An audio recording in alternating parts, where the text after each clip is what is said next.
Hello everyone. Today was a pretty interesting day. I had a shift at my swim instructing job, which went rather interestingly. It went really well until my last class where one kid was refused to hop in the water and started crying. And since I was just recently actually past my training, I was obviously really confused and I had no idea what to do. So yeah, I had to get the lifeguards to help calm them down, and yeah, it was all a mess. That class was really terrible. I don't want to think about it. I gotta do it for 3 more weeks though. Hopefully it gets better. But yeah, I can see that the kid was getting better at towards the end though. So that's interesting. That's really good. So I do have a physics test tomorrow. Hopefully I do well on that. It's just about kinematics and in 2 dimensionals. It should be pretty easy. I've reviewed all the notes. Hopefully that it all goes to plan. I should be able to get a pretty good score on that. So yeah. What also coming up is the AMC American Math Competition 10-12. That's gonna come up next week, I think.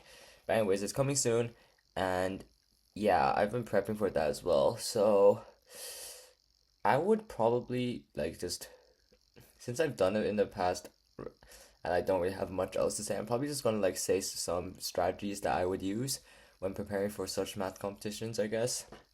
So one of my favorite strategies is to factorize the year. So let's say, for example, 2024. I don't remember it off the top of my head, but it was there was some pretty big factors in it. And the thing about these math competitions is different from school math. They usually always contain some references to years, so it's good to know some properties about the year, which helps. For example, in the 2021 AMC, I'm pretty sure there was this one question that would have been that took me 5 seconds because I memorized the year, but would have taken someone much longer had they not done so beforehand. And another useful strategy is to find patterns.